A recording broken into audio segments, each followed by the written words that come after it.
Bonsoir à tous, ravi de vous retrouver, vous les fans de sport, pour le NASPORT Show comme tous les soirs sur NATV du lundi au vendredi de 20h à 22h. Ce soir, on va encore évoquer toute l'actualité sportive des 12 départements de la région Nouvelle-Aquitaine.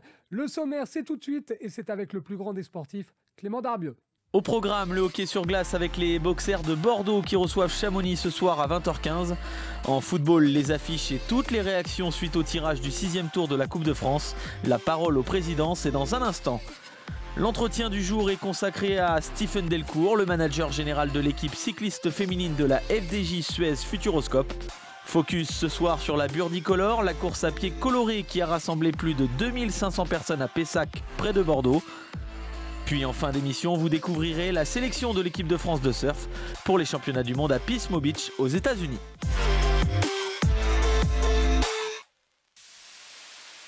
On débute comme promis avec le hockey sur glace et la Ligue Magnus. Match ce soir à 20h15 pour les Boxers de Bordeaux du côté de la patinoire Mériadec. Les Boxers qui reçoivent Chamonix pour le compte de la 10e journée de Ligue Magnus. Bordeaux actuellement 5e du classement avec un engouement de plus en plus fort pour cette équipe qui est peut-être la 3e équipe la plus suivie derrière les Girondins et l'UBB. Reportage tout de suite dans le NASPORT Show signé Florian Sabatier.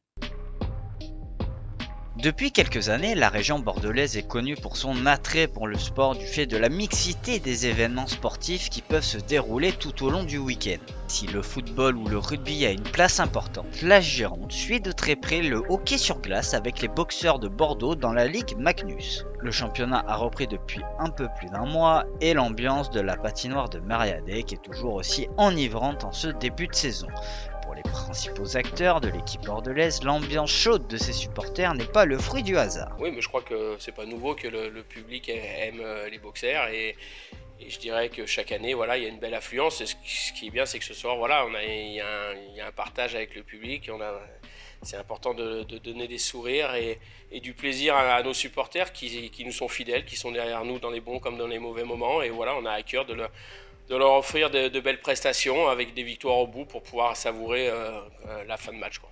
Ouais, tu sais, c'est toujours bien que ta foule est là, puis tu supportes, puis ce soir on les a entendus, puis ça nous a donné du momentum dès le début du match. Ils nous ont soutenu tout le match, alors ça fait vraiment du bien, puis on aime ça. Et cette énergie du 7e homme permet aux Boxers de Bordeaux de se sublimer lors de chaque rencontre à domicile pour atteindre les précieux playoffs en fin de saison. Si les Bordelais n'ont atteint que les quarts de finale la saison dernière, ils entendent bien réaliser une belle saison pour rendre fier son public qui vient en nombre lors de chaque prestation à domicile. Oui, mais on s'en est pas caché. Aujourd'hui, c'est de faire mieux que la saison passée. Maintenant, voilà, c'est un long cheminement. On n'est qu'au début. C'est sûr que les débuts sont encourageants. On sait qu'il y a de la qualité dans cette équipe. Maintenant, on va voir aussi avec l'adversité. Il va falloir challenger toutes les équipes parce que chaque match, il va falloir travailler plus fort que l'adversaire, avoir plus envie que l'adversaire si on veut l'espérer l'emporter. En tout cas, de ce qu'on voit depuis le début de saison, que ce soit du camp d'entraînement ou nos premiers matchs, sont très encourageants. Maintenant, voilà, il y a encore des petits détails à régler, que ce soit défensivement, que ce soit offensivement, qu'on trouve un peu plus une meilleure transition encore plus rapide parce qu'on a vraiment des joueurs qui sont explosifs, qui sont rapides, donc qui peuvent faire la différence. Mais voilà, les choses se mettent en place petit à petit et j'espère qu'on va monter en puissance. Un peu comme le match que vous avez vu, on va avoir une équipe très intense, on va forechecker très fort, puis défensivement, on va jouer très serré ensemble, puis essayer de donner le moins d'opportunités possible. Ouais, un peu comme ça, on va jouer le plus vite qu'on peut, le plus nord-sud qu'on peut et attaquer le plus qu'on peut. À l'instant T, l'équipe girondine se positionne à la 4e place du classement à seulement 3 points du leader Gap. Elle est forcément en lice pour atteindre les playoffs et faire tout aussi bien que la saison dernière, si ce n'est mieux, pour pouvoir passer un nouveau palier dans l'élite du hockey sur glace français. Ce soir, 20h15, patinoire Mériadec et puis autre match comptant pour la 10e journée de Ligue Magnus, toujours ce soir, mais cette fois à 20h30, la rencontre qui oppose Cergy-Pontoise à Anglet, un match qui va se dérouler du côté de l'Arena Ice de Cergy. Pour rappel, Anglet n'a toujours pas gagné depuis le début de la saison. Tout de suite, après le hockey, place au football.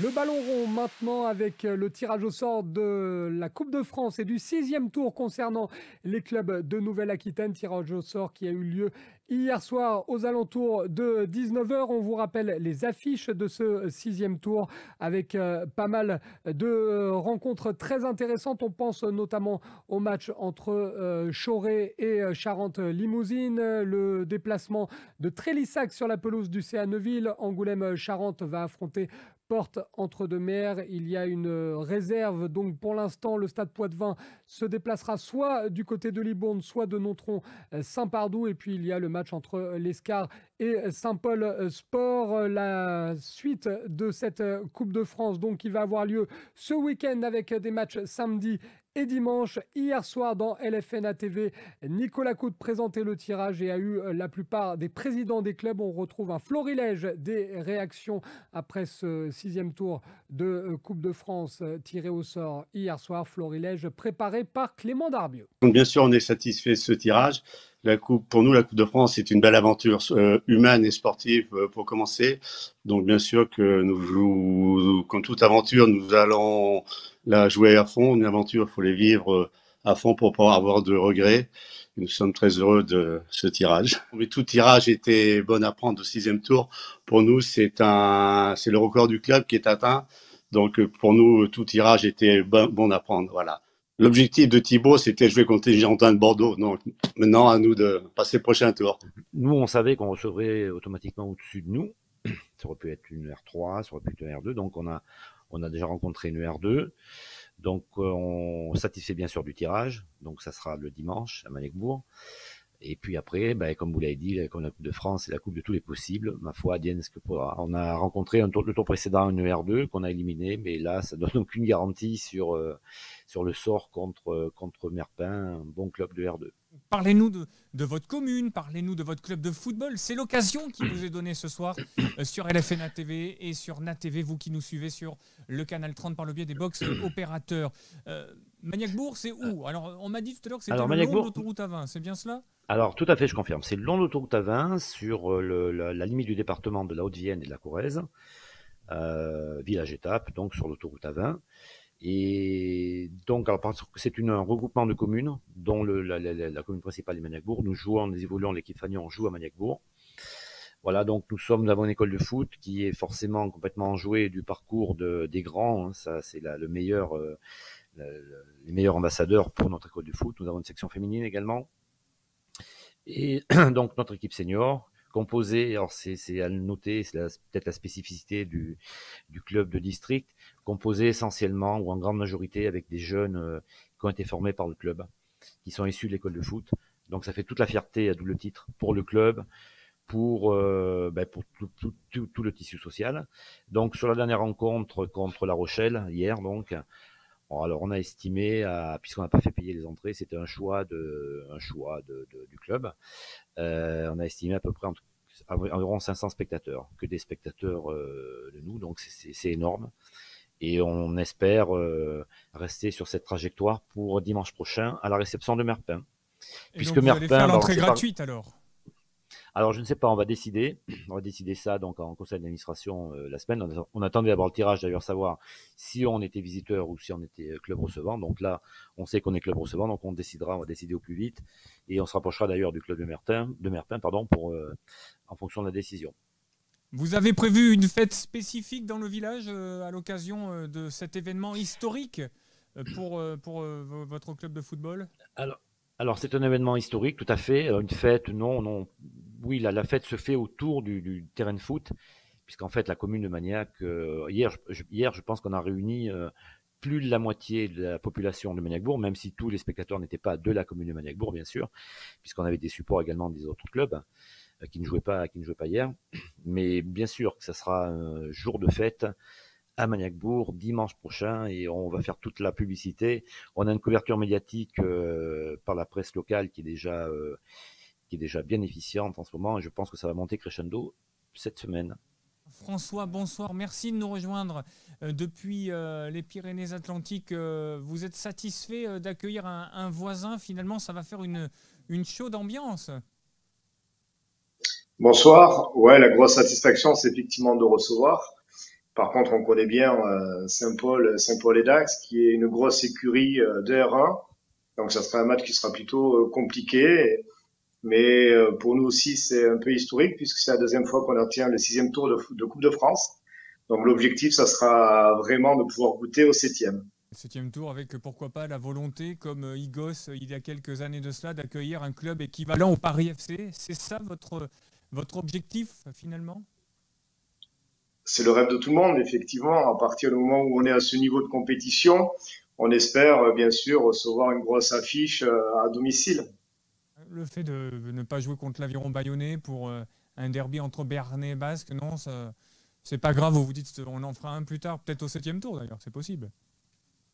Oui, tout à fait. On attendra de savoir quelles sont les équipes qualifiées pour le prochain tour. Et puis, si on a le plaisir de recevoir nos amis de la côte basque, ça sera une belle affiche que l'on pourra avoir à l'Escar, encore une fois, je l'espère. Nicolas Héron, le président de Jonzac, est avec nous.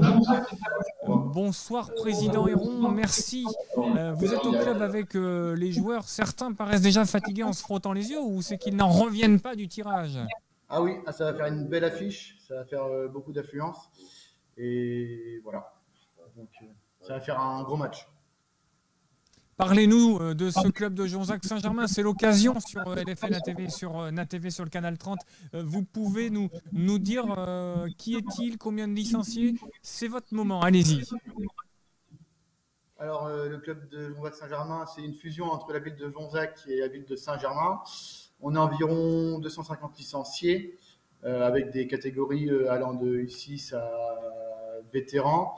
On a aussi des seniors féminines et des filles en jeunes. Et donc, on est en Régional 3 depuis bientôt 3 ans. Et donc, moi, je suis président depuis cette année. Et voilà, à 22 ans, j'ai pris la succession de mon papa qui était président depuis 8 ans. Donc, le football, c'est de famille chez les Héros. Oui, c'est ça. Donc, moi, j'ai repris le flambeau cette année. Et ça commence bien avec un 6e tour historique pour le club. C'est la première fois qu'on atteint ce niveau, donc c'est top. C'était notamment Nicolas Héron, président du Jonzac Saint-Germain, au micro de Nicolas Coute pour LFNA TV. On vous rappelle que les matchs de ce 6e tour de Coupe de France auront lieu samedi et dimanche. Et on vous rappelle surtout qu'en cas de qualification, les clubs de Nouvelle-Aquitaine qui seront toujours en lice pourront affronter, pourquoi pas, une équipe de Ligue 2. Dans un instant, on se retrouve pour la suite du NASPORT Show avec un entretien, le grand entretien du jour. Il est signé Victor Pérez-Boucheron avec Stéphane Delcourt, le team manager de l'équipe cycliste FDJ Suez Futuroscope. Il y aura également au programme du surf ou encore un numéro d'Océanos. A tout de suite dans le NASPORT Show. Nous sommes ensemble jusqu'à 22h.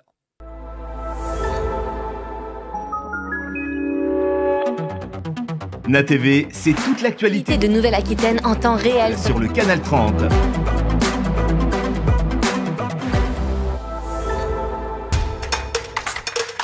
Le NASPORT Live, ce sont les plus grands clubs de Nouvelle-Aquitaine. Océanos sur NATV, l'émission consacrée à l'actualité du nautisme. C'est l'actualité de Nouvelle-Aquitaine vue autrement sur NATV. Namas TV, l'émission idéale pour rester zen en Nouvelle-Aquitaine. NATV, la Nouvelle-Aquitaine autrement. NATV, c'est toute l'actualité de Nouvelle-Aquitaine en temps réel sur le canal 30.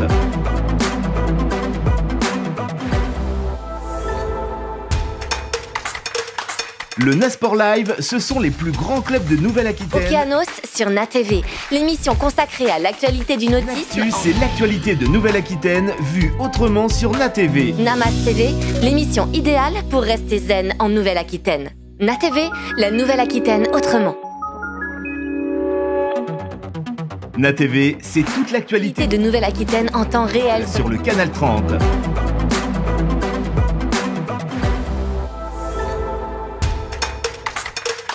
Le NASPORT Live, ce sont les plus grands clubs de Nouvelle-Aquitaine. Océanos sur NATV, l'émission consacrée à l'actualité du nautisme. C'est l'actualité de Nouvelle-Aquitaine vue autrement sur NATV. Namas TV, l'émission idéale pour rester zen en Nouvelle-Aquitaine. NATV, la Nouvelle-Aquitaine autrement.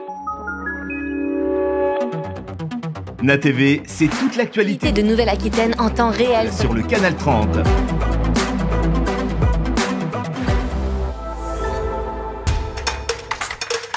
Le Nasport Live, ce sont les plus grands clubs de Nouvelle-Aquitaine. Okeanos sur NATV, l'émission consacrée à l'actualité du nautisme. L'actu, c'est l'actualité de Nouvelle-Aquitaine vue autrement sur NATV. Namas TV, l'émission idéale pour rester zen en Nouvelle-Aquitaine. NATV, la Nouvelle-Aquitaine autrement. NATV, c'est toute l'actualité de Nouvelle-Aquitaine en temps réel sur le canal 30.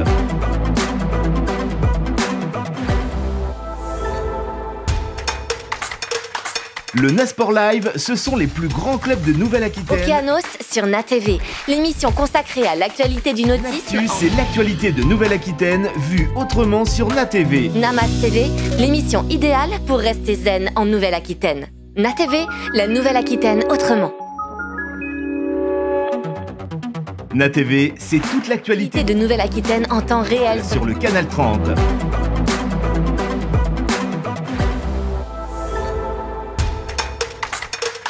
Le Nasport Live, ce sont les plus grands clubs de Nouvelle-Aquitaine. Okeanos sur NATV, l'émission consacrée à l'actualité du nautisme. L'actu, c'est l'actualité de Nouvelle-Aquitaine vue autrement sur NATV. Namas TV, l'émission idéale pour rester zen en Nouvelle-Aquitaine. NATV, la Nouvelle-Aquitaine autrement.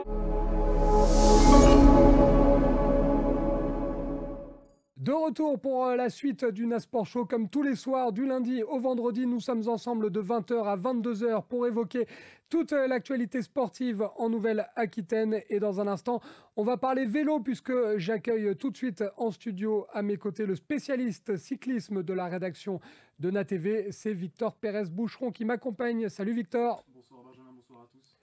Victor, on va parler vélo, je le disais, puisque tu es parti à la découverte de l'équipe féminine FDJ Suez Futuroscope. En effet, Benjamin, j'ai rencontré celui qui est à la tête de la plus grosse équipe World Tour française sur le territoire, Stéphane Delcourt, donc le manager général de cette équipe FDJ Suez Futuroscope. Vous allez le découvrir tout au long de l'entretien, un homme à taille humaine qui est vraiment intéressé, passionné par ce cyclisme féminin qu'il a repris donc depuis quelques années avec son épouse Emmanuelle Merlot, fille de Gatien Merlot qui a créé donc cette équipe en 2006 au Futuroscope.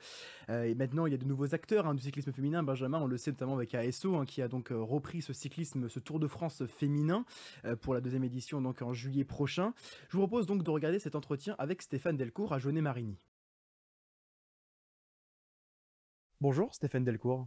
Bonjour. Merci de nous accueillir ici à Jaunet-Marigny au siège de l'équipe FDJ Suez Futuroscope. Alors un atelier, un garage, un showroom, une salle de réunion, tout y est, tout comme une équipe masculine au final. Oui, on a la chance d'avoir construit ce bâtiment et il est à nous. On l'a construit comme on le souhaitait, comme on le voulait, pour qu'il soit attractif au niveau local, pour les écoles de vélo, mais aussi pour nos fans et que ce soit un superbe lieu de travail pour notre staff, pour les mécaniciens, mais aussi pour les personnes qui gèrent notre logistique, la compta, l'administratif, etc. Et qu'on puisse aussi récompenser nos partenaires. Donc on a une salle de Zwift en bas avec des vestiaires, ils peuvent s'en servir, une salle de réunion qu'on loue 1 à 2 fois par semaine à nos partenaires. Donc on a tout réuni ici, à quelques centaines de mètres, on va dire, du Futuroscope, là où tout est né en 2006. Alors voilà, il y a des coureuses françaises, également étrangères. Est-ce que celui n'est pas une safe place pour elles quand elles sont en France ? Oui, c'est sûr, elles ont plaisir à venir. Dans 15 jours, elles seront toutes présentes pour le stage administratif et elles auront à cœur de venir ici. C'est vrai qu'elles viennent souvent individuellement parce qu'on a aussi tout ce qui est bike fitting pour leur position sur le vélo et elles viennent souvent par 2, par 3 ou toutes seules, mais en groupe, on les réunit qu'une fois par saison ici parce qu'après, pour les stages, la météo de notre région l'hiver est incertaine et il nous manque un peu de montagne. Donc, c'est sûr qu'elles sont bien et elles aiment parce que c'est un endroit chaleureux, convivial et puis elles savent que ça appartient à l'équipe. Donc, il y a vraiment quelque chose comme une grande fierté d'être ici. Donc avant de s'intéresser aux filles, au collectif et aux performances, on va s'intéresser à vous, Stéphane Delcourt, 36 ans, natif de Tours. Vous avez votre première licence à l'âge de 6 ans. Continuez un peu votre enfance. Je suis né dans une famille de cyclistes, grand-père qui organise des courses, un père qui fait du vélo, un grand frère qui fait du vélo et naturellement, dès la catégorie pré-licencié Poussin 1, je commence mes premières compétitions. Mais je fais toujours un autre sport à côté avec un amour du vélo parce que mon père est président de club. Mon grand-père organise des courses par rapport à nos catégories avec mon frère. Donc, je baigne tous les week-ends dans le vélo. Et voilà, après une carrière assez modeste où je monte en élite sur 5-6 ans au cycle Poitvin. Mais je vois que la marche entre être un bon coureur amateur et professionnel, elle est trop haute pour moi. Et je privilégie les études, pas parce que j'ai pas la passion de faire des sacrifices, mais parce que je vois que je serai toujours un bon coureur, et un bon coureur de niveau local. Et dès que je suis en première catégorie, je suis à ma place. En élite, je souffre. Et dès que je suis en classe 2, je vois bien que j'ai pas le talent, malgré que je m'entraîne bien et que je fais tout pour. Donc, j'ai eu la chance après de rencontrer ma femme, qui est ma femme maintenant, et qui elle est une vraie championne. Donc, j'ai cette chance d'être toujours dans le vélo. Et puis après, il y a la rencontre avec ma femme, fait que mon beau-père qui a créé l'équipe a besoin d'un expert comptable. Je passe mon diplôme, j'intègre l'équipe comme ça, sans ambition particulière. Au fur et à mesure, je me passionne pour le cyclisme féminin et j'ai envie de l'aider. Et c'est vrai que dans les 10 premières années, on pousse beaucoup de portes, mais on fait peu grandir l'équipe. Et voilà, maintenant, on a atteint le professionnalisme. Alors justement, les années passent, vous l'avez dit, vous rencontrez Emmanuelle Merlot, fille de Gatien Merlot, qui a créé cette équipe en 2006. Est-ce que justement cette évolution, c'était pas un peu dans un coin de sa tête de Emmanuel ou de Gatien? Non, je pense pas, ça s'est fait vraiment naturellement. Après, Gatien, il s'était donné 10 ans pour que l'équipe grandisse. Et après, voilà, quand Manu a arrêté, normalement, ça aurait été quasi la mort naturelle de l'équipe. Elle n'avait pas la volonté de travailler dans l'équipe après. Elle avait l'envie de reprendre l'entreprise familiale de construction bois. Gatien avait fait le tour, 10 très belles années où l'équipe a brillé au niveau national. C'était plus dur au niveau international, à part quelques perfs d'une Marina Jonat, d'une Karine Gothard, voire de Pascal Gelin et Audrey Cordon. Mais vous voyez, on était une équipe de formation qui était entre la 15e et la 20e place mondiale, mais avec aucune des filles salariées. Donc on stagnait au bout de 10 ans. Et puis voilà, fin 2013, ma femme arrête et on se dit qu'est-ce qu'on fait? Puis je dis allez, on essaye de reprendre. Donc évidemment avec le consentement de Gatien, l'appui de Gatien et l'appui de Manu, on a essayé de reprendre, donner un nouvel élan, d'aller chercher d'avoir des sponsors internationaux au niveau matériel. Et puis de fil en aiguille, je prends des risques, je tente des choses et on rencontre FDJ. Et là, on arrive dans un nouveau braquet, on met le grand plateau à partir de 2017. Ouais. Donc aussi, vous êtes père de 2 enfants, vous êtes père de famille. Comment vous gérez justement le côté familial avec Emmanuel, les week-ends, voire des semaines loin de la maison? À cette époque, je travaille à côté, je suis directeur de groupe à la Banque Populaire, donc j'ai des horaires larges. C'est souvent départ 7h le matin. Ma fille a eu l'habitude d'être la première à 7h à la garderie, être la dernière. Ma femme, avec l'objectif de reprendre l'entreprise de son père, fait aussi beaucoup d'heures, avec souvent des embauches à 6h le matin. Et récupération d'abord de notre fille, puis de notre fils à 19h. Donc beaucoup de sacrifices, nous, personnels. Et puis je vais sur les courses, mais un week-end sur 2. Donc c'est vrai qu'on a une vie spéciale depuis quelques années. Et voilà, je me sens plus comme une mission de se dire le cyclisme féminin, on doit essayer de le professionnaliser. Et je vois que ça s'améliore chaque année et que l'arrivée d'FDJ me met un coup de pression aussi. Je ne peux pas vendre à une marque comme ça qu'on est capable de monter une équipe pro, de rivaliser dans un cyclisme féminin qui prend et de ne pas le faire. Et c'est vrai que nos enfants, je pense, aimeraient qu'on passe plus de temps avec eux. Ils sont aussi fiers de venir sur les courses. C'est vrai qu'ils s'identifient et connaissent l'équipe par cœur. Elles sont avec moi le week-end ici, quand Manu vient ici, elle les emmène aussi. Donc c'est une vie spéciale. Peut-être qu'on a mis vraiment notre vie privée de côté, mais on le regrette en rien. Et c'est vrai que même si on se projette, et si je revois cet été le Tour de France, la fierté qu'ils avaient à regarder les courses à la télé et de le voir, ou quand je les ai emmenés à la rentrée et que les maîtresses d'école ou les parents de ses camarades nous parlent du Tour de France, je me dis qu'on a fait quelque chose. Mais c'est pas pour ça que voilà, on essaie d'être des bons parents et de s'investir à fond dans tout ce qu'on fait. Mais il faut faire des choix. Justement, papa est sur le Tour de France, on y reviendra juste après. On va se pencher sur cette équipe FDJ Suez Futuroscope. Vous avez vécu ce qui semble être l'un des plus beaux débuts, l'une des plus belles saisons de votre histoire, la victoire de Marta Cavalli sur l'Amstel, la Flèche Wallonne et le Mont Ventoux Challenge en juin dernier. Vous remportez aussi une victoire d'étape et le titre de championne du Danemark de Cécilie Uttrup-Ludwig. Récemment, championne contre-la-montre, championne du monde du contre-la-montre espoir pour Victoria Guazzini.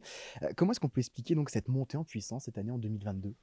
Je pense qu'on a des bases solides, on a été patients et on reste des artisans, nous, du vélo, des besogneux où on n'aime pas bouger les choses, on travaille un peu dans l'ombre, on prend des coups, mais on les encaisse. Et c'est vrai que ces 10 premières années, aujourd'hui, on peut dire merci à Gatien Merlot d'avoir construit l'équipe sur des bases d'entrepreneurial avec toute humilité, en disant que le travail paiera un jour, et on a travaillé très dur pour construire une équipe la plus solide possible. Et on a fait confiance en 2017 après une génération qu'on pouvait être critiqué sur le manque un peu de résultats avec des étrangères et des jeunes françaises. Et puis, on a emmené beaucoup de structuration, beaucoup de professionnalisme. Et d'un seul coup, ça a payé. Mais pour moi, depuis 2 ans, on est déjà au très très haut niveau. L'année dernière, on finit quand même 4e du World Tour et 8e du classement UCI, avec seulement 2 victoires, mais beaucoup de places d'honneur. Et le groupe a peu bougé, avec un gros potentiel, où on a tout axé sur l'humain, en faisant progresser chaque cycliste. Et, on est l'équipe qui a eu le... On n'a quasiment jamais de conflit dans notre équipe. On essaye vraiment de respecter les femmes et les hommes qui composent notre structure. Et on travaille dans le temps avec des projets solides, sans pousser sur l'intégrité physique quand on enchaîne les courses. On essaye d'avoir un calendrier hyper solide. J'ai vraiment, moi, la chance d'avoir d'excellentes personnes autour de moi. On parle des dirigeants, bien sûr, mais je parle de mes 2 directeurs sportifs, de mon responsable performance qui au quotidien nous pousse vers le haut. Et oui, ça a payé. Et il y a eu un déclic, la victoire de Martha à l'Amstel. L'enchaînement avec la flèche. Il ne faut pas oublier la 2e place à Liège où on tente tout, on est omniprésent, on met le feu avant de Vleuten. Bon, elle est un cran au-dessus, donc Anuba, mais derrière on fait 2 avec Grace Brown. Grace regagne une étape à la Vuelta, on fait 2 du Giro. Ouais, c'est exceptionnel. Oui, c'est au-delà de nos espérances, mais pour nous, il n'y a pas une surprise. Ça va un peu plus vite que ce qu'on avait imaginé, mais c'est le vélo, il y a de l'aléa aussi. Et c'est vrai que cette année, tout ce qu'on fait, on le réussit presque. Et, mais c'est dû à ce groupe de femmes qui sont exceptionnelles et qui nous poussent, nous, à travailler toujours plus dur. Moi, elle m'impressionne à chaque course.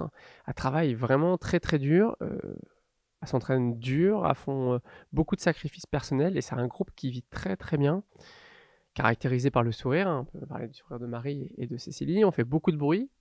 On rigole beaucoup, mais on travaille très dur. Je pense que c'est le secret de cette saison, de la continuité d'un groupe en faisant confiance aux hommes et aux femmes qui s'investissent au quotidien. Il y a aussi vous, est-ce qu'on peut vous qualifier de précurseur du cyclisme féminin? Non, Cassien était précurseur en créant une équipe en 2006. Il fallait être fou. Beaucoup lui ont dit que c'était un feu de paille. Moi, j'ai repris le flambeau en essayant d'amener ma touche personnelle, mais en gardant toujours les valeurs de l'équipe. Précurseur, je sais pas. Je pense que moi, je suis juste un entrepreneur qui a décidé de prendre ce défi et je suis quelqu'un de challenge. Mais on ne brûle pas les étapes. Il y a eu de très belles choses avant que j'arrive. Il y en aura encore d'autres sûrement après moi. Donc, en toute humilité, je fais partie des gens qui ont poussé pour le cyclisme féminin, mais dans l'équipe, on est beaucoup à l'avoir fait.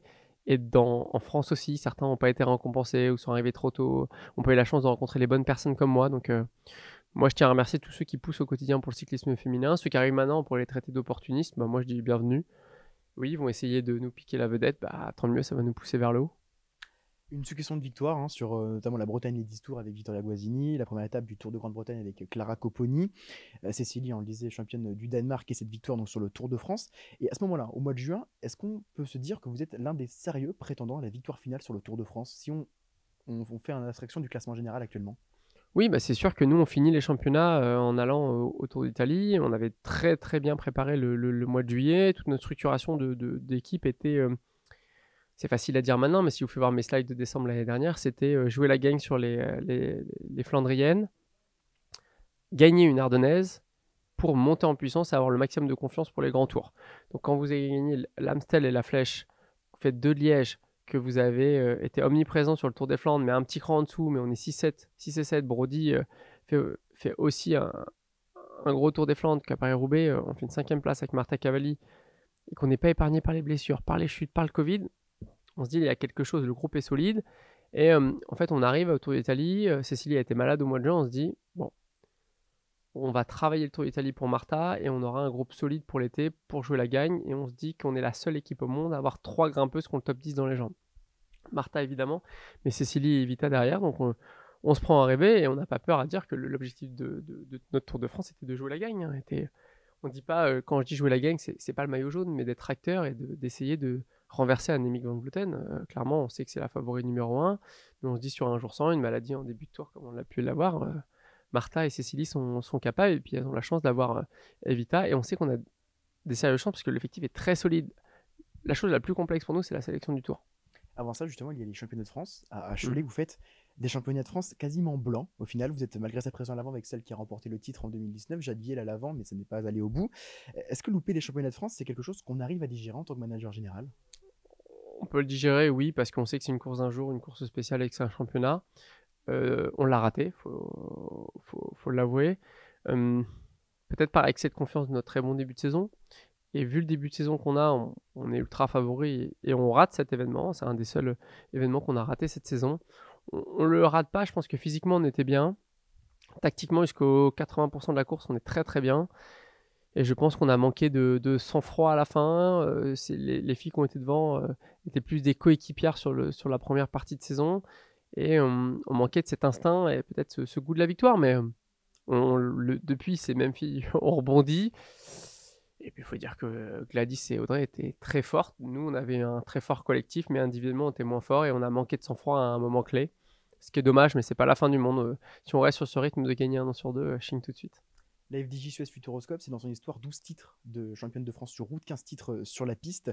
Est-ce que la FDJ n'était pas au final une machine à créer des championnes? Je sais pas, après, vous savez, nous, FDJ est arrivé à un moment clé de notre histoire, mais elle n'était pas là depuis le début. L'équipe est unique dans son modèle de gestion parce qu'elle appartient à tous les créateurs de l'équipe. Donc FDJ n'est pas propriétaire comme dans l'équipe de Marc Madiot, Groupama FDJ. On nous a apporté cette popularité, cette organisation, ce côté équipe préférée des Français. On a eu les études du dernier Tour de France, on a été élu équipe préférée des Français au niveau du Tour de France. Ça nous fait plaisir. On est une équipe qui vient du peuple, on est une équipe qui aime son pays, qui aime nous, notre territoire encore plus et qui a du cœur. On est une machine à créer des championnes, à faire naître des vocations chez les jeunes. C'est vrai que vous l'avez dit tout à l'heure, mais la victoire de Clara, pour nous, c'est une grande satisfaction, même si, attention, le mérite revient à ses parents, à ses éducateurs dans les écoles de vélo, à toutes les parties prenantes des équipes de France qui l'ont emmené très jeune sur le VTT, sur la piste, sur la route. Voilà, le succès, il doit vraiment être partagé, il faut leur rendre honneur. Mais on peut parler d'Evita, évidemment, de Jade, de Marie, où il y a une très belle génération dorée de Françaises. Et là, oui, notre équipe est pourvoyeur de talent et elle est là pour les former au très haut niveau, au contact des meilleures étrangères mondiales. La grosse différence depuis quelques années, c'est que ces étrangères ne viennent pas juste pour chercher un contrat chez nous, s'inscrivent dans la durée, avec des contrats, je pense qu'on est l'équipe pour le Tour qui a le moyenne de contrats les plus longs. Et ça, c'est notre marque de fabrique aussi. Faire confiance. Juillet 2022, justement, premier Tour de France Femmes, il voit enfin le jour. On va se mettre en condition, nous sommes le 24 juillet dernier, vous êtes devant la Tour Eiffel juste avant le départ. En tant que manager général de la plus grosse équipe pour le Tour française, on se sent comment? En fait, il y a un mot qui peut caractériser ce sentiment, c'est le « enfin ». En fait, ça fait 17 ans, 16 ans et demi pour l'équipe, on va dire au 24 juillet, qu'on attend ça, qu'on se dit on va avoir un événement qui va changer l'image de notre sport, et on est sûr que ça va être un succès.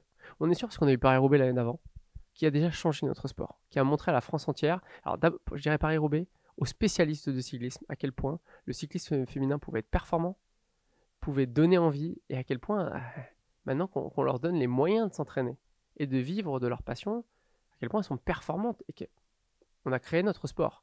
Donc là, on est soulagé. Moi, je me dis que mon boulot est fait le 24 juillet. Je me dis que je peux plus faire grand-chose maintenant. C'est du détail, du réglage, mais le job, il est fait. On a structuré, on a mis 22 staffs, on a emmené tout ce qu'on pouvait mettre pour la performance.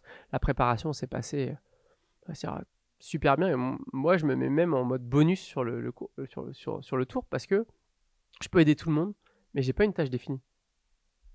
Par exemple, quasiment cette première étape, c'est moi qui mets les barrières autour du bus, par exemple. Pour vous dire à quel point on a bien préparé. Et là, je me dis, voilà, s'il n'y a pas de malchance, il ne peut rien nous arriver.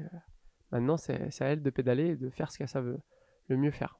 On va pas parler de malchance, mais le 25 juillet sur chute, vous perdez Marta Cavalli, l'une des grandes prétendantes à la victoire finale. Mais en revanche, le lendemain, au terme d'une attaque dans le groupe des favorites, Cécile Truc-Ludwig décroche enfin cette première victoire sur le Tour de France. La consécration, c'est justement une consécration des efforts réalisés, vous l'avez dit.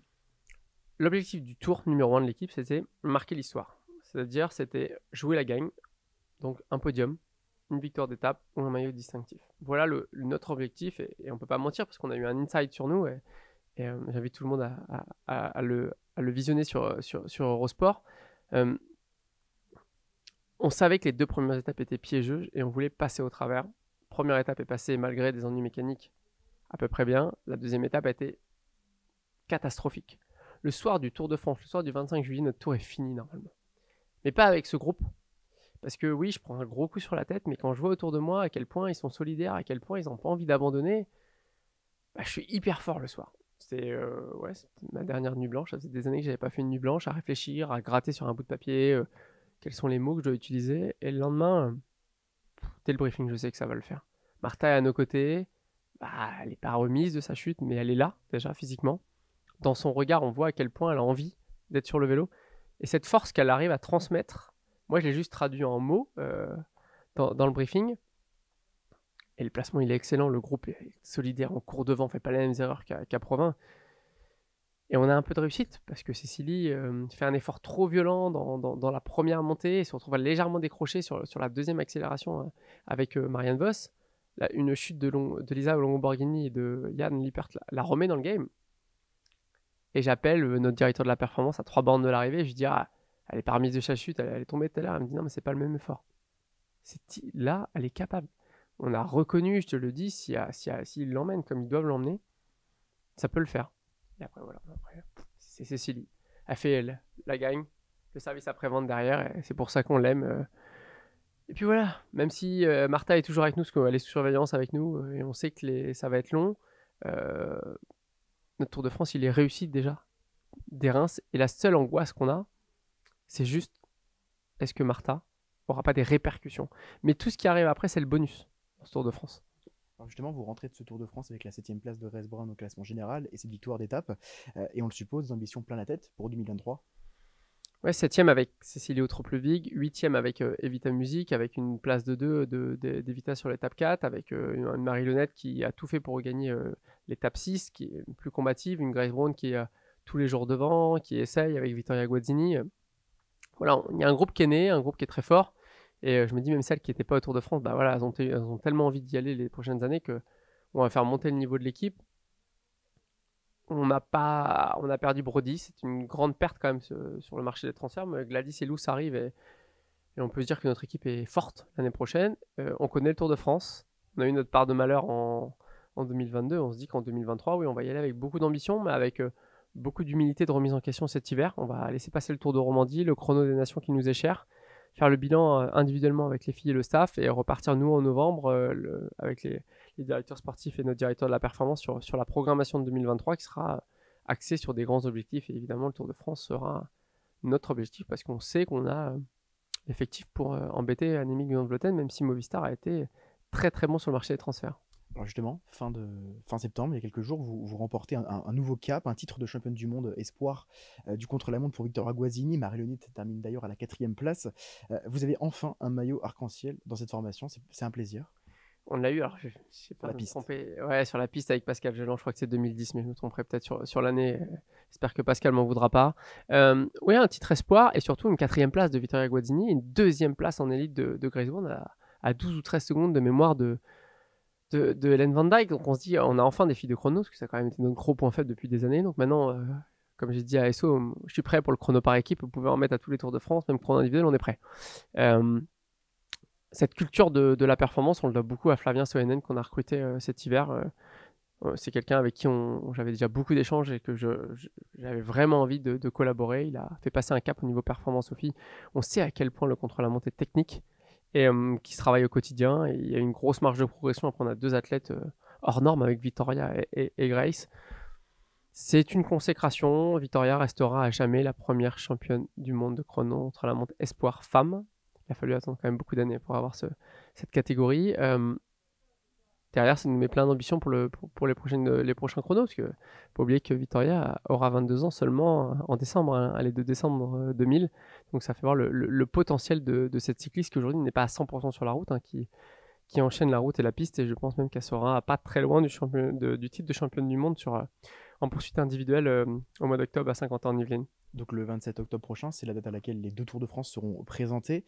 Est-ce qu'on a toujours cette excitation de la première présentation l'année dernière ? Oui, c'était un moment fort. C'était un soulagement pour nos cyclistes. Hein. On avait la chance d'être présents avec Jade, Evita et Cécilie. C'est un moment de reconnaissance du cyclisme parce que le Tour de France, c'est notre événement majeur hein, de notre sport hein, et que notre sport au masculin et au féminin.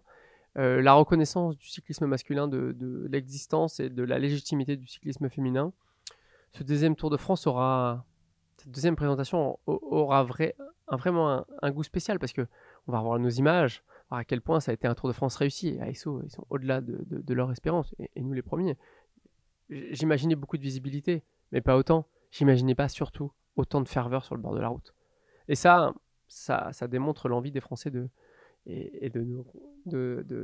pays qui sont venus, des compatriotes des autres pays qui sont venus nous voir sur le bord de la route. Donc je pense que cette présentation elle aura une vraie saveur particulière avec un sentiment qu'on connaît le Tour de France et ce sentiment on veut pas le rater.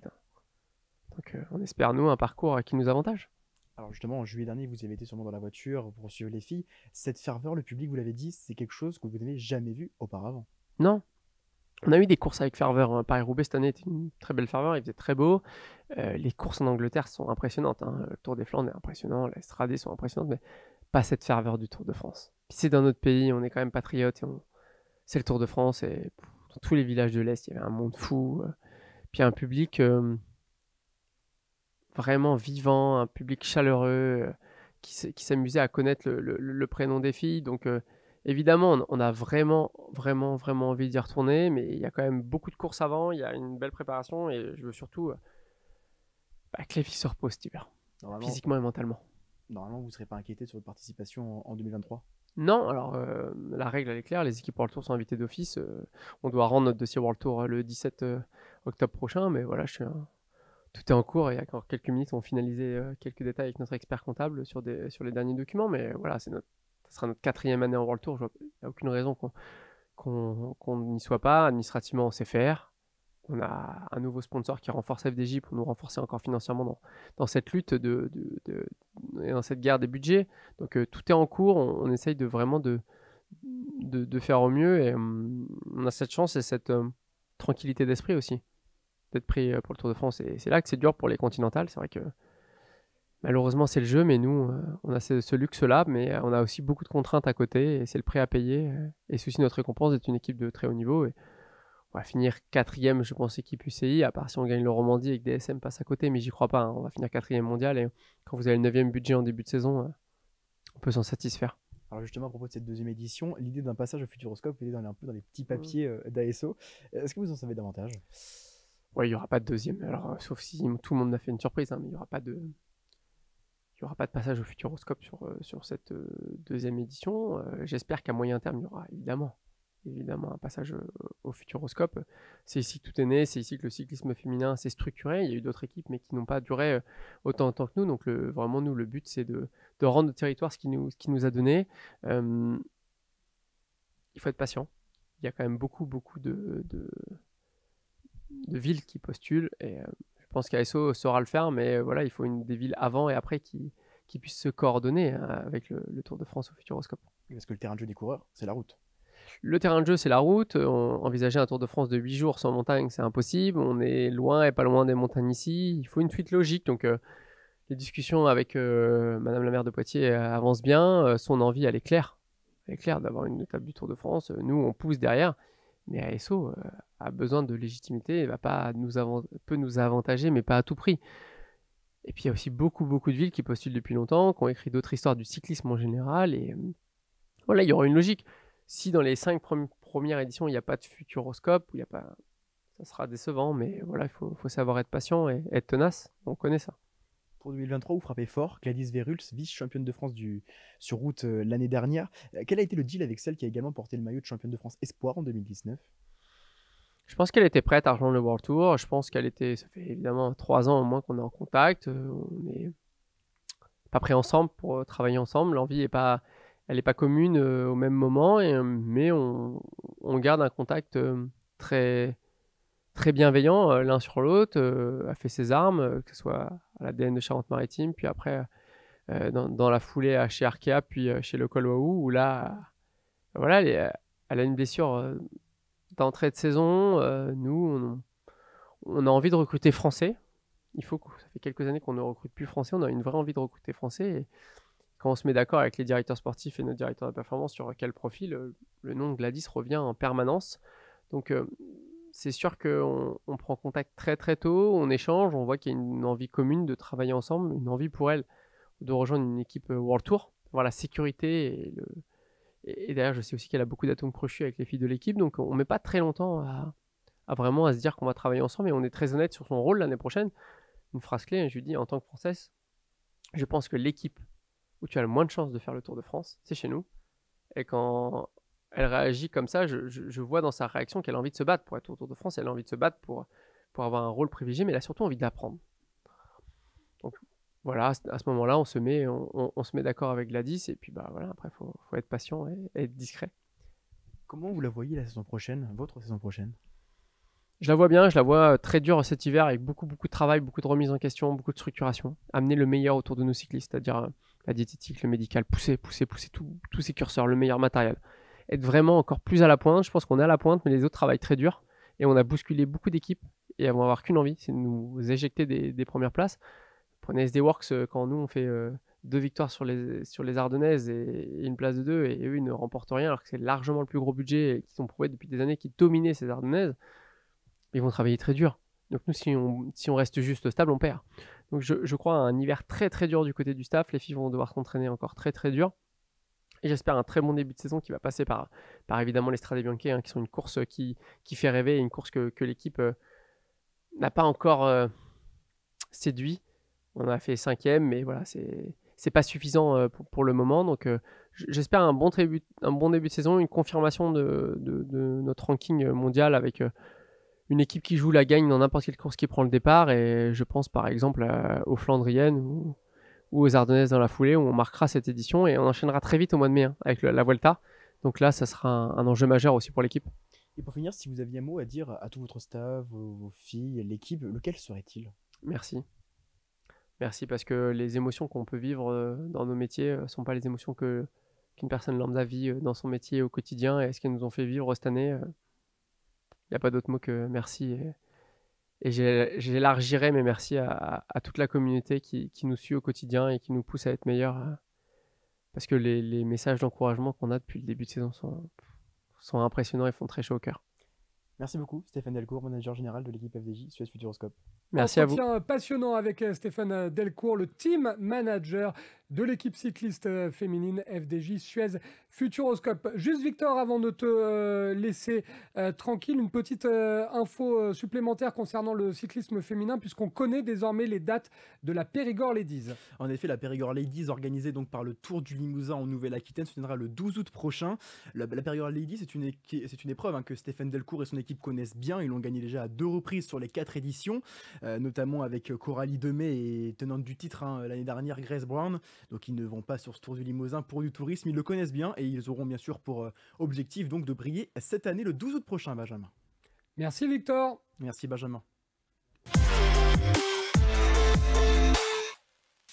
On passe de la course cycliste à la course à pied maintenant, avec une épreuve qui a été organisée ce week-end du côté de l'université de Bordeaux-Montaigne, précisément à Pessac, un événement intitulé la Burdicolor qui a cartonné, plus de 2500 participants à s'envoyer de la peinture de différentes couleurs. Pour en parler, je retrouve mon invité Alexandre Beauvois, qui est responsable général de la Burdicolor.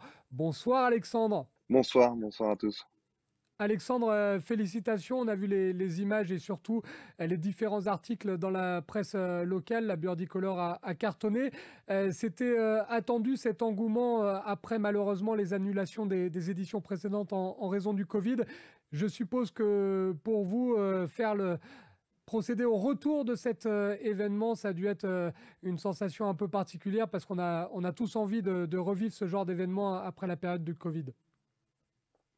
Effectivement, quand on a relancé l'événement, alors on s'est douté un petit peu parce qu'on l'a relancé quand même assez tard, début juin. On avait les mois de vacances, juillet, août aussi sur la période d'inscription. Donc on a douté, ça s'est décanté au tout dernier moment. Donc au mois de septembre, voilà, entre septembre et le 8 octobre, on a fait 2 tiers de nos inscriptions, ce qui est énorme.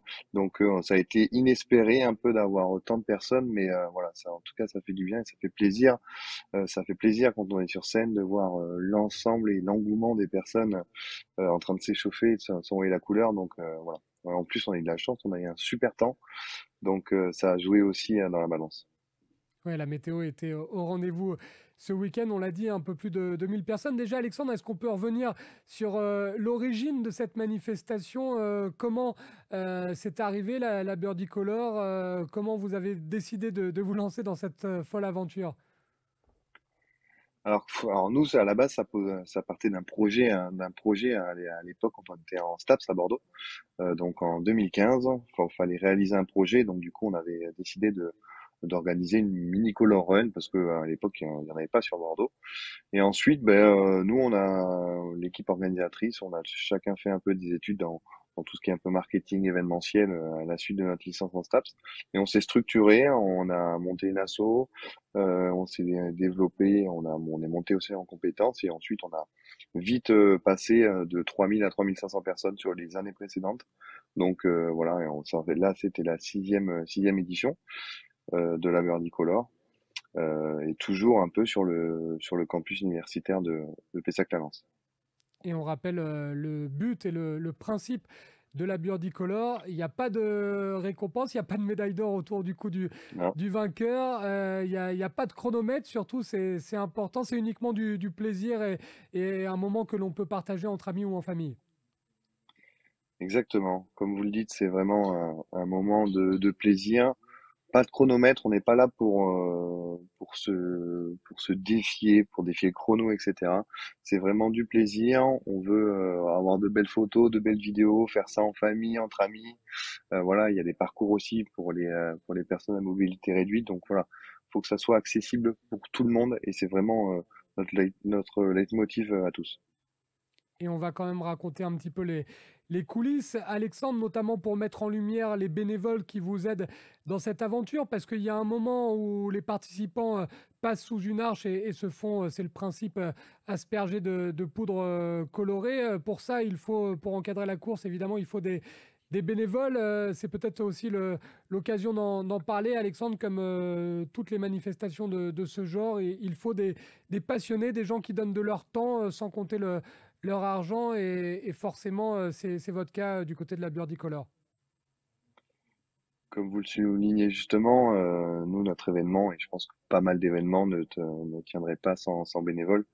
Et encore une fois, je les remercie parce que voilà, c'est grâce à eux que notre événement peut se faire. Effectivement, c'est eux qui balisent le parcours, qui mettent en sécurité les personnes, qui lancent de la poudre colorée, qui servent sur nos différents stands. Enfin, voilà, c'est sans bénévoles, sans leur temps, sans leur dévouement, il n'y aurait pas beaucoup d'événements tout court.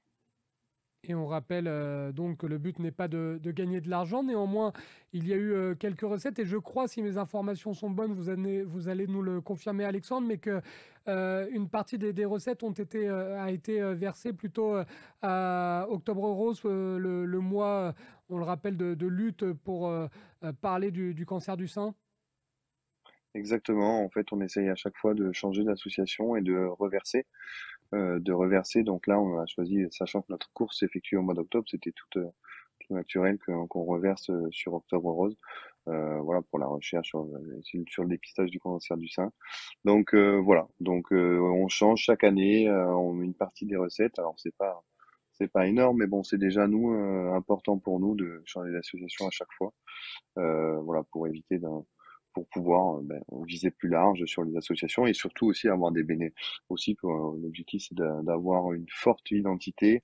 Là, c'était sur la zone couleur rose, c'était assez sympa. Octobre Rose, zone couleur rose, voilà, d'avoir une forte identité aussi.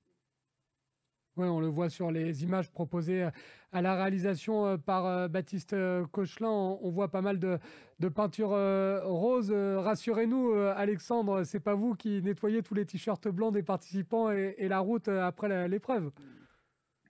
Non, c'est pas moi. Voilà, et puis voilà, pour vous rassurer, ça part, hein, la poudre, ça part, c'est de la fécule de maïs colorée. Donc voilà, des fois il faut frotter un peu plus. Effectivement, selon les couleurs, faut frotter un peu plus, mais généralement ça part. Et puis bon, après pour les personnes qui prennent les transports en commun, des fois ça laisse des traces sympas sur les tramways ou sur les bus. Ça laisse des souvenirs au moins. Et on rappelle que le parcours, c'est 5 km, hein, c'est ça, Alexandre? Exactement, 5 km, pas plus. Comme on dit, c'est vraiment accessible à tout le monde. À partir du moment où on peut marcher et on est en capacité de faire les 5 km, vous pouvez faire la Birdie-Color. Si vous voulez faire en moonwalk, en marchant, en courant, ça c'est à votre guise. Près de 2500 personnes cette année. Il y a eu 3000 participants lors des éditions précédentes. On suppose que vous n'allez pas lâcher l'affaire et que l'édition 2023 est déjà dans les tuyaux. C'est déjà dans les tuyaux. Alors non, on lâche pas l'affaire. Ça nous donne encore plus, voilà, ça donne encore plus envie d'essayer de rattraper ces 3000 personnes. D'autant plus, comme vous l'avez dit, en préambule, il y a eu 2 ans sans course dû au Covid. Donc voilà, les gens ont envie de s'amuser, ont envie de partager les choses. Donc voilà, on a envie de proposer et peut-être d'ajouter des nouveautés. Donc on est en train d'y réfléchir là-dessus. Et on rappelle, puisque Alexandre en a parlé, c'était l'occasion de mettre aussi en lumière Octobre Rose dans cette émission du Nasport Show, comme on le fait régulièrement à l'antenne. Mais on vous rappelle, Octobre Rose, le mois très important pour parler du dépistage, pour mettre en lumière la lutte magnifique contre le cancer du sein, puisqu'il y a plein de manifestations un petit peu partout en France, un peu partout en Nouvelle-Aquitaine sur notre territoire. Il y a plein d'épreuves comme celle proposée par Alexandre. Il y a des tournois de hockey, des tournois de basket, des tombolas, des manifestations un petit peu partout pour récolter des fonds dans cette lutte très importante contre le cancer du sein. Merci beaucoup Alexandre, on vous souhaite le meilleur et on vous souhaite évidemment une édition 2023 encore plus belle et avec encore plus de monde et de palettes de couleurs. Merci Alexandre. Merci à vous et je vous donne rendez-vous l'année prochaine. Avec plaisir. Dans un instant, la suite du Nasport Show, on va parler notamment handball ou encore parasurf. À tout de suite dans le Nasport Show.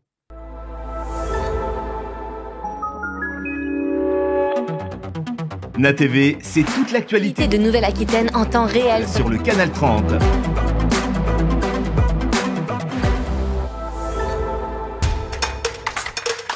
Le Nasport Live, ce sont les plus grands clubs de Nouvelle-Aquitaine. Okeanos sur NATV, l'émission consacrée à l'actualité du nautisme. C'est l'actualité de Nouvelle-Aquitaine vue autrement sur NATV. Namas TV, l'émission idéale pour rester zen en Nouvelle-Aquitaine. NATV, la Nouvelle-Aquitaine autrement. NATV, c'est toute l'actualité de Nouvelle-Aquitaine en temps réel sur le Canal 30.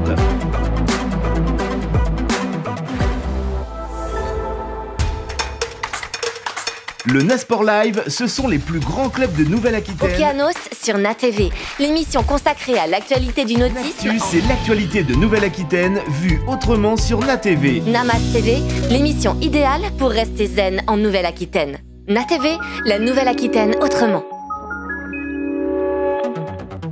NATV, c'est toute l'actualité de Nouvelle-Aquitaine en temps réel sur le Canal 30.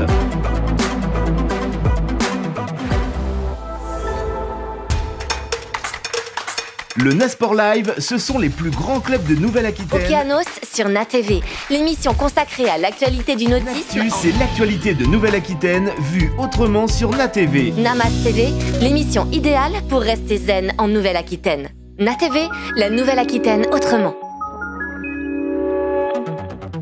NATV, c'est toute l'actualité de Nouvelle-Aquitaine en temps réel sur le Canal 30.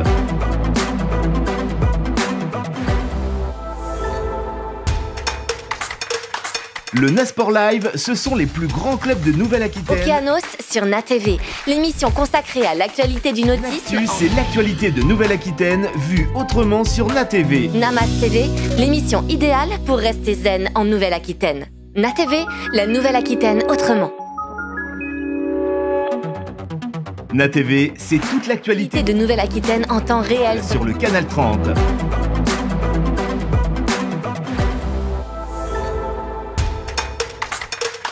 Le Nasport Live, ce sont les plus grands clubs de Nouvelle-Aquitaine. Okeanos sur NATV, l'émission consacrée à l'actualité du nautisme. C'est l'actualité de Nouvelle-Aquitaine vue autrement sur NATV. Namas TV, l'émission idéale pour rester zen en Nouvelle-Aquitaine.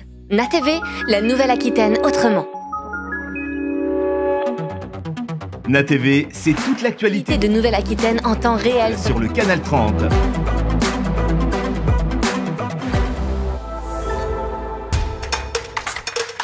Le Nasport Live, ce sont les plus grands clubs de Nouvelle-Aquitaine. Okeanos sur NATV, l'émission consacrée à l'actualité du nautisme. C'est l'actualité de Nouvelle-Aquitaine vue autrement sur NATV. Namas TV, l'émission idéale pour rester zen en Nouvelle-Aquitaine. NATV, la Nouvelle-Aquitaine autrement.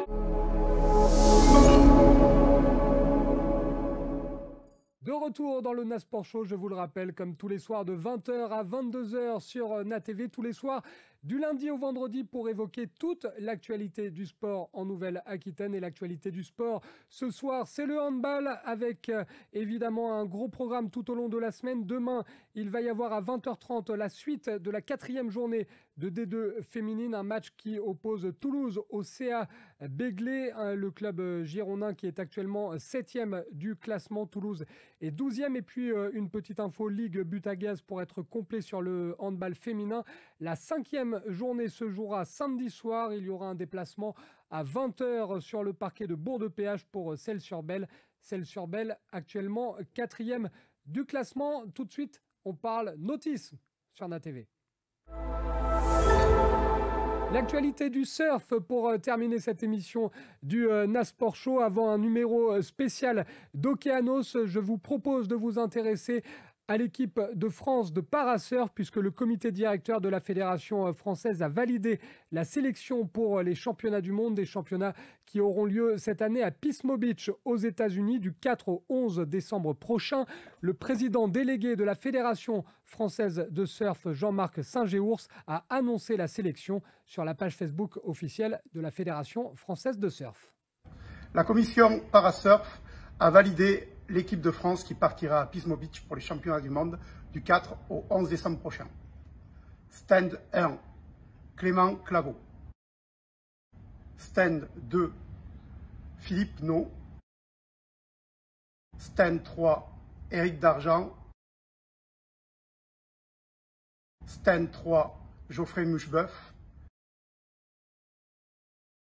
CNIL, Maxime Cabane. Prône 1, Pierre Pochat. Visuel 1, Piero Gagliano. Visuel 2, Thomas Da Silva. Site, Colin Guillaume. Stand 2 féminine, Laurie Phipps. Stand 2 féminine, Cécile Hernandez.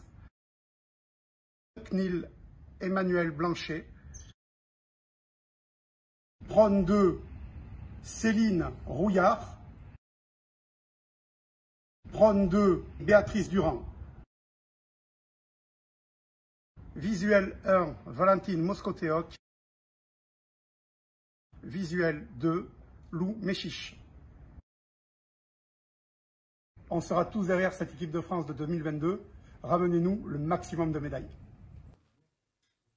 Et on souhaite le meilleur évidemment à cette équipe de France de parasurf pour ces championnats du monde. Je vous donne les 8 sportifs néo-aquitains qui ont été sélectionnés avec tout d'abord Laurie Phipps d'Osgore Surf Club, plusieurs sportifs de l'Aviron Bayonnais Surf, notamment Céline Rouillard, Lou Méchiche de Lacano Surf Club, Clément Claveau de Carcan Océan Surf Club, Geoffrey Moucheboeuf d'Océan Roots Surf Club, Maxime Cabane de l'Aviron Bayonnais, tout comme son coéquipier en club Pierre Pochat, et puis Thomas Da Silva du Biarritz Association Surf Club. Félicitations à eux et bonne chance pour ces championnats du monde. Le Nasport Show, c'est désormais terminé. Cette émission sera évidemment à retrouver comme d'habitude en replay sur la page YouTube de NATV et sur nos différents réseaux sociaux. On vous laisse tout de suite avec un numéro spécial d'Océanos consacré à Ismaël Guillory, président fondateur de l'association Vague d'Espoir.